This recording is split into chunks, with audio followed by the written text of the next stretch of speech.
Hazel Park United Church of Christ on this 12th Sunday of Pentecost. Welcome to the end of, we're near the end of summer where it's steamy and hot and humid.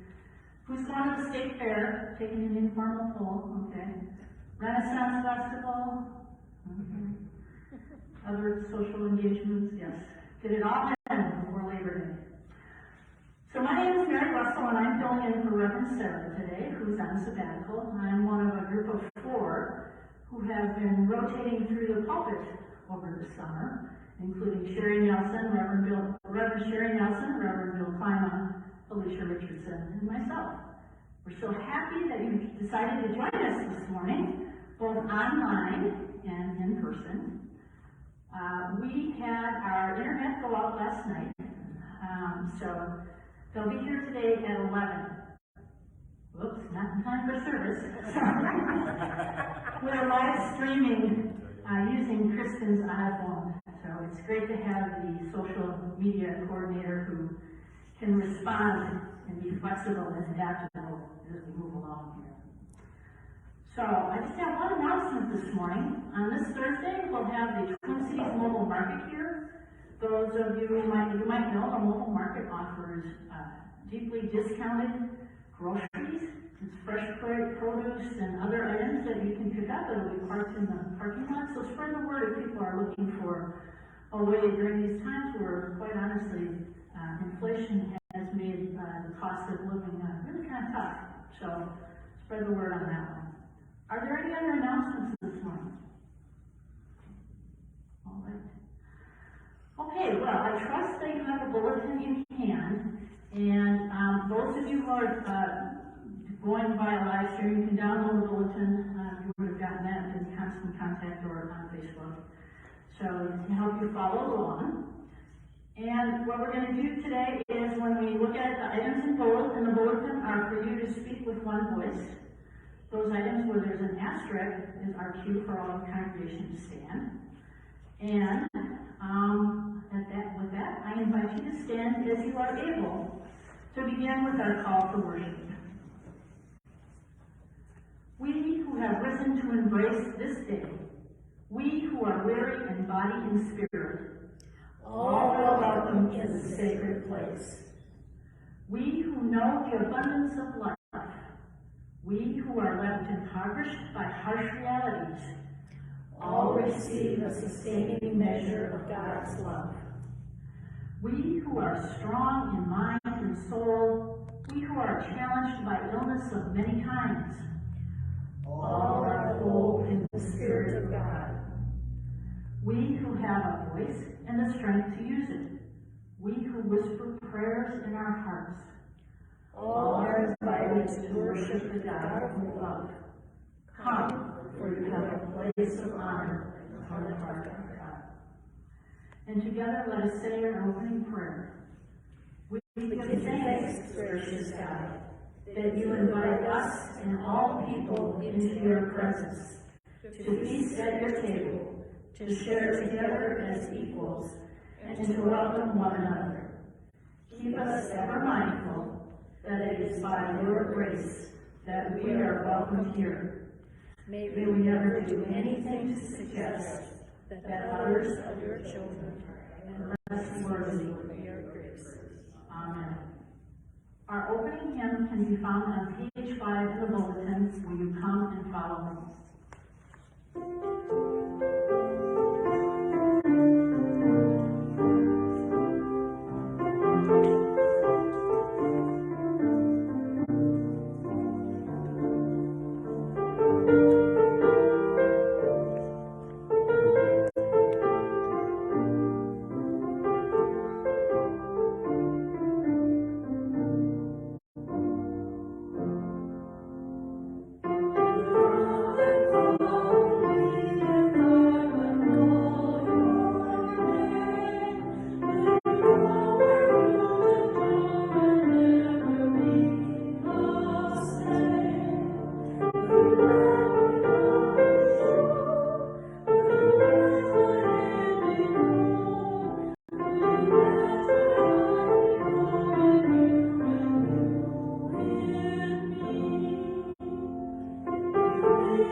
We now come to a time where we're invited as a community to corporately confess and reflect on the attitudes and habits of our hearts that might separate us from God and each other.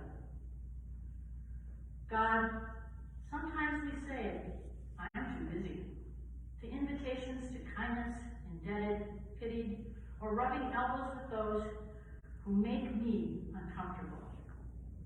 Sometimes we accept an invitation to be involved, celebrate with someone, or just have coffee, but back out and no show. Forgive us when we skip your parties.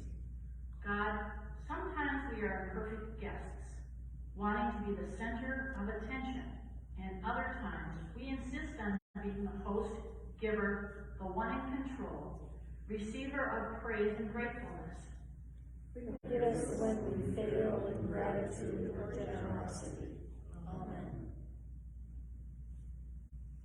I invite you to a moment of silent reflection.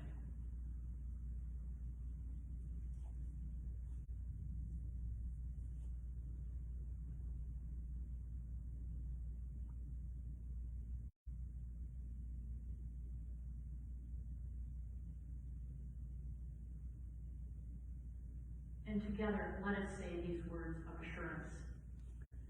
In the soul of God, we each have a place of honor where the Spirit nourishes us. Then, filled with the abundant love of God, we can extend ourselves in new and life-giving ways, receive forgiveness, and live the love of God. We welcome each other.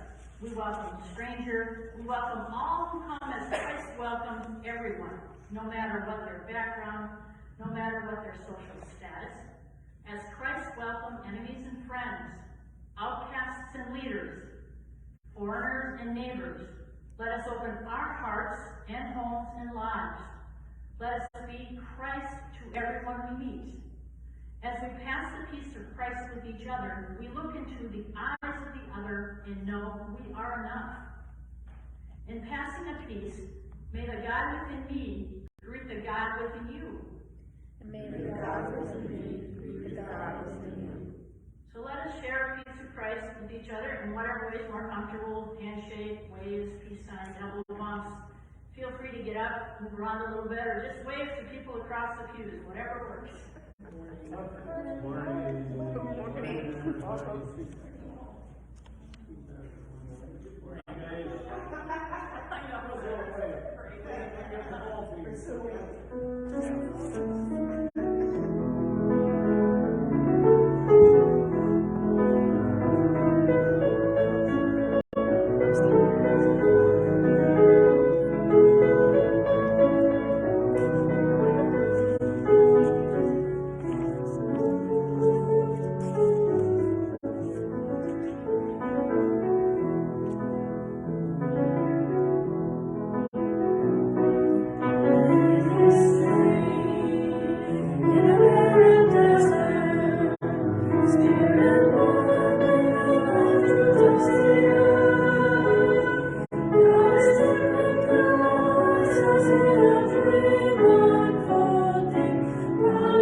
morning is from Proverbs. It's brief, only 2 verses.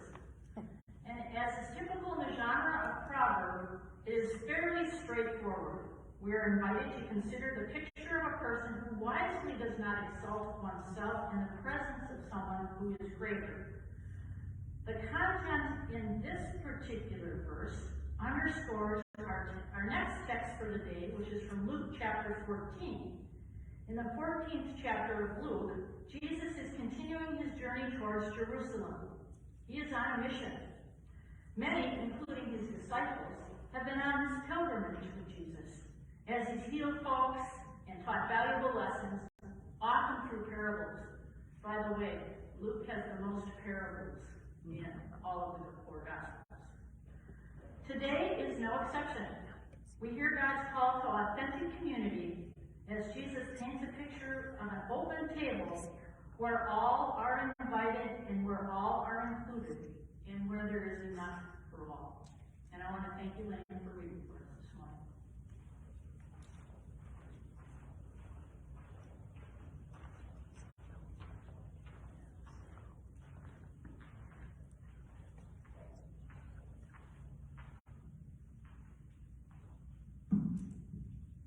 Our first reading is from the Old Testament.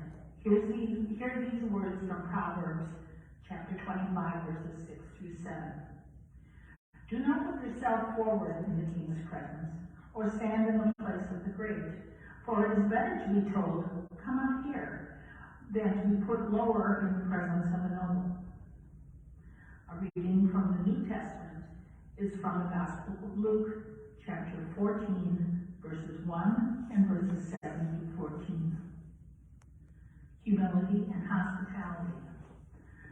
On one occasion, when Jesus was going to the house of a leader of the Pharisees to eat a meal on the Sabbath, they were watching him closely. When he noticed how the guests chose the places of honor, he told them a parable. When you are invited by someone to a wedding banquet, do not sit down at the place of honor, in case someone more distinguished from you has been invited by the host, and the host who has invited both of you may come and say, give this person your place.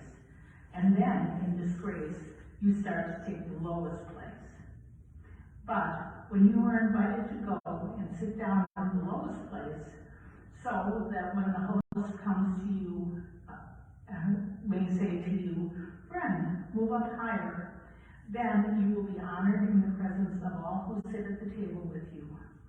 For all who exalt themselves will be humbled, and those who humble themselves will be exalted. He said also to the one who had invited him,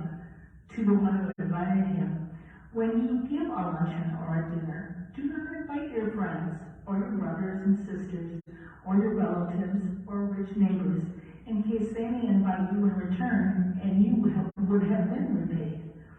But when you give a banquet, invite the poor, the crippled, the lame, and the blind, and you will be blessed because they cannot repay you, for you will have repaid at the resurrection of the righteous. Here ends the reading.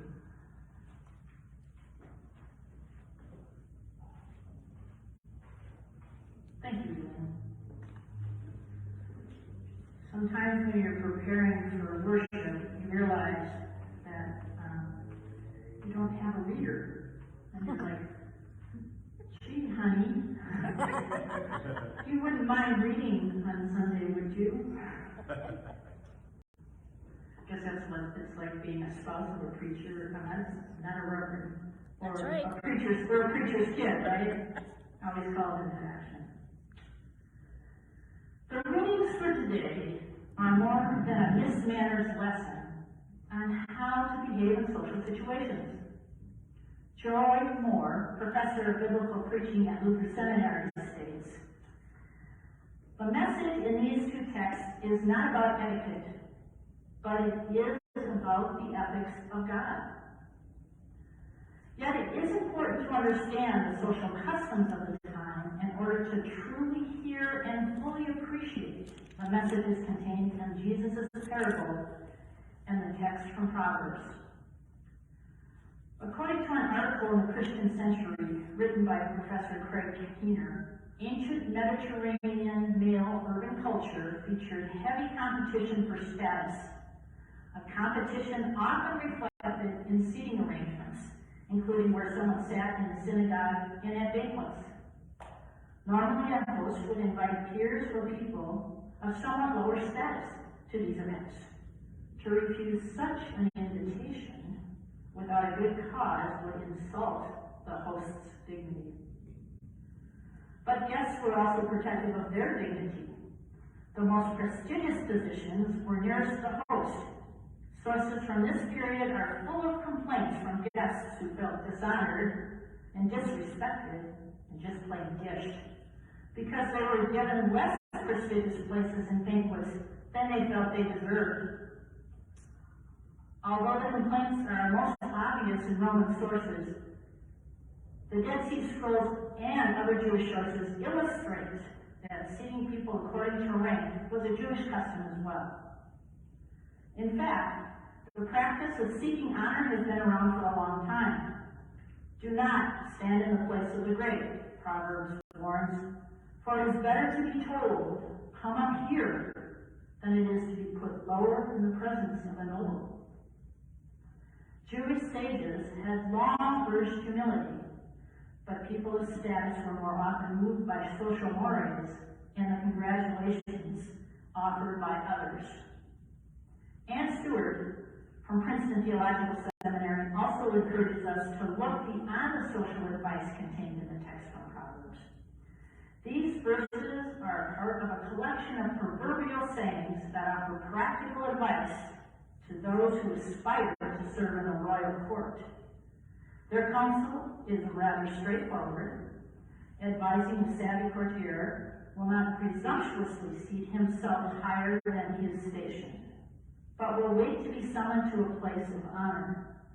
This is directly from the manual of how to survive and thrive in a hierarchical system. Yet again, there is more here than meets the eye. The saying in Proverbs are an invitation to us to reflect upon the sacredness of every day. Proverbs draw attention to the ordinary moments that reveal our character. On one occasion, when Jesus was going to the house of the leader of the Pharisees to eat a meal on the Sabbath, they were watching him closely. Such close observation by the Pharisees brings to mind the lyrics of a song written by the Police in 1983 and currently used in a Duck, Duck, Go commercial. Every step you take, every move you make, I will be watching you. What were they watching for? They were watching Jesus to see what rule he was going to break today, or what custom he was going to challenge. Elizabeth Caldwell describes it this way. They are both curious and concerned about how Jesus is interpreting issues like who's acceptable at this table or that table, and what constitutes work on the Sabbath. And Jesus does not disappoint. On his way to dinner, he stops and heals a man on the Sabbath. When he arrives at dinner, he starts a conversation by asking the provocative question, is it lawful to heal on the Sabbath? During dinner, he calls out his fellow guest's behavior of attempting to get the best seat at the table. And to top it all off, because he's not done yet, he gives unsolicited advice to his host about who he should invite to dinner and turns the social custom of repayment for an invitation on its head. Fast forward to modern times. So what has changed in the last 2,000 plus years? Well, unfortunately, many of the social and economic norms Jesus challenged still exist today. Even today, a person's economic and social status often determines what access they have to those in power. Your economic and social status determines what tables you're invited to sit at. Your economic and social status determines whether or not you are seen or heard. Your economic and social status determines whether or not you get to have a voice in the systems that create the laws and policies that significantly impact your life. Economic and social status determines your access to the tables of quality health care, housing, education, childcare, transportation, and the availability of healthy food choices. And so, the wisdom found in Proverbs and the unsolicited advice from Jesus in the text from Luke is as relevant today as it was then. Jesus is asking us to speak truth to power. Today, Jesus is calling on us to rethink who we invite to our tables and how we go about inviting people to our tables. We need to ask ourselves, who are we inviting? Who are we welcoming to the table, and how are we welcoming them to the table? And just as important, who's missing from our table that should be asked? He is encouraging us to genuinely invite others in, not because we feel obligated to do so, or because it is to our advantage. He is asking us to turn away from being arrogant and to practice humility. The Reverend Catherine Walker puts it this way: when we live in a spirit of humility, we focus less on ourselves and much more on how to ensure that we make space for everyone. We extend the invitation to others, expecting nothing in return. Jesus is challenging us to take on the social and economic norms that fail to provide an equal chance for all to have a place at the table. How can we remove barriers and promote equity and inclusion at our tables? Jesus is inviting us to adapt, adopt, and live out the practice of radical hospitality. And that requires change. The term radical hospitality, by the way, if you Google it, there's like 130,000 hits you get, but the term radical hospitality can be defined as a practice of putting extraordinary effort and emphasis on making people feel welcome. This concept is often referred to as radical welcome and focuses on breaking down barriers that prevent people from participating in an effort, in a campaign, or in a community. Overcoming these barriers means accommodating things like scheduling, transportation, and child care needs, as well as addressing the verbal, environmental, and behavior actions that may result in participants with identities outside of the dominant culture of the effort feeling unwelcome.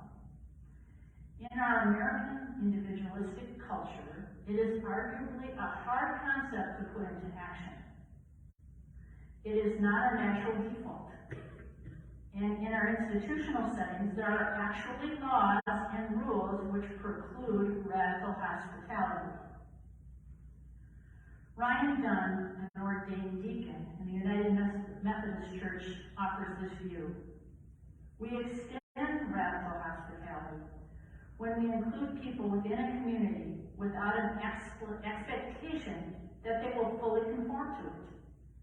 We may even concede some of our community identity in order to be more hospitable to those we welcome. Radical hospitality sends a message beyond, you're welcome to join us.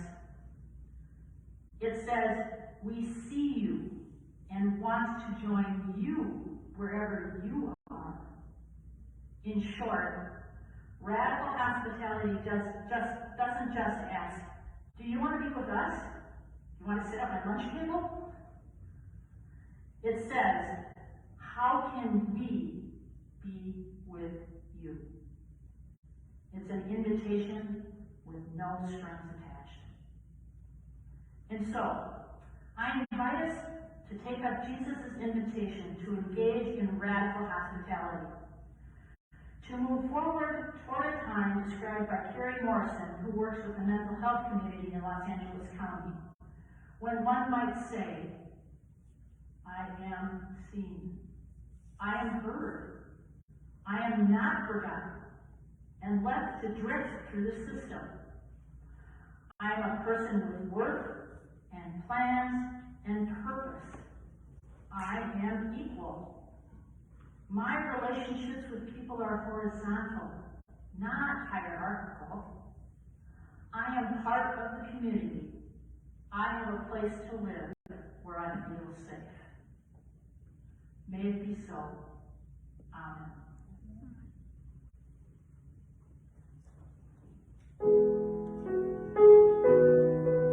Number 486 in the Chalice Hymn.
This morning's ministry moment is Interfaith Action of Greater St. Paul. And as we've talked about before, Interfaith Action of Greater St. Paul provides services to the homeless. It has a Native American contingent to it that also serves that community, and several other types of missions and ministries that they do. And what I think is really cool about Interfaith Action is a group of folks from all faith traditions. Muslim, Hindu, Jewish, Protestant, Catholic, etc., whatever your faith tradition is. And together they come together to create a more beloved community. And also, I just want to remind folks that as we take our gifts today, there are offering plates right there at the V of the actual choir piano organ plates. I'm going to ask just if somebody can grab those and pass those. I would really appreciate that. But also know, this is always the fun part in a service when you have to talk money. Everybody's real comfortable about that, just so you know. As we pass the plate, you can download your Banco mobile app on your phone and look for Hazel Card UCC, so you can technologically give as well, and give online. And I want to thank you in advance for all that you do, both in your time, in your talents, in your resources, and your treasures.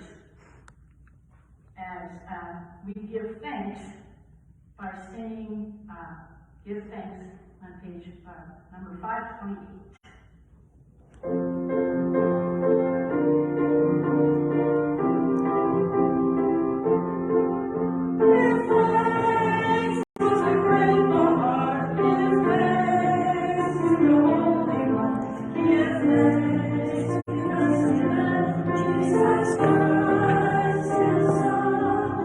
Give thanks.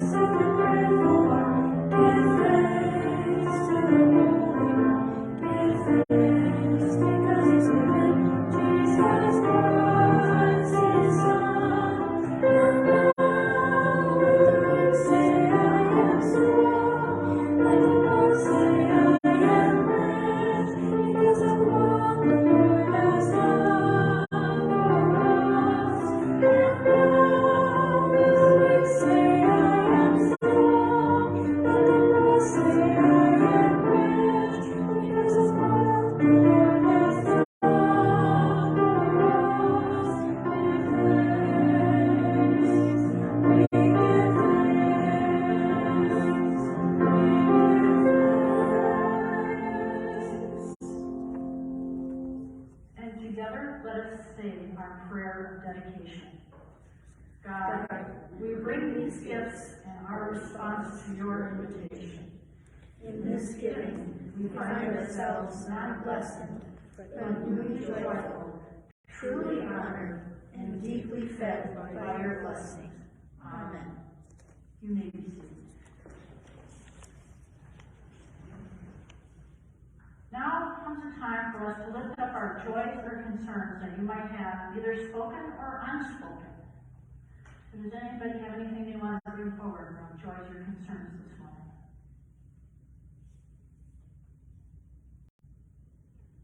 I'd like to just put out there that it's a time of year where people are going back to school, little ones all the way to adults and others. And so let's hope and wish them a good beginning to their school year over the next couple of weeks. And also a great amount of thanks to the teachers who continue to have to deal with some really challenging things in the classroom and circumstances around teaching as a result of the pandemic and just because of economic and social status. Anyone else have anything? We open our hearts now to the gathered community and allow ourselves to feel the joys and concerns of one another. With hearts open to compassion, we pray, Our Father, who art in heaven, hallowed be thy name. Thy kingdom come, thy will be done, on earth as it is in heaven. Give us this day our daily bread, and forgive us our sins, as we forgive our debtors. And lead us not into temptation, but deliver us from evil. Amen. And the power and the glory forever. Amen. I ask you to stand as you are able, for our closing hymns and fortify God's blessing found on page 6 of your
assured of God's love for us.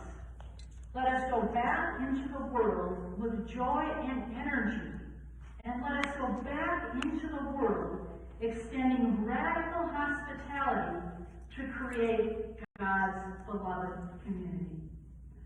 Go in peace, my friends, and let the people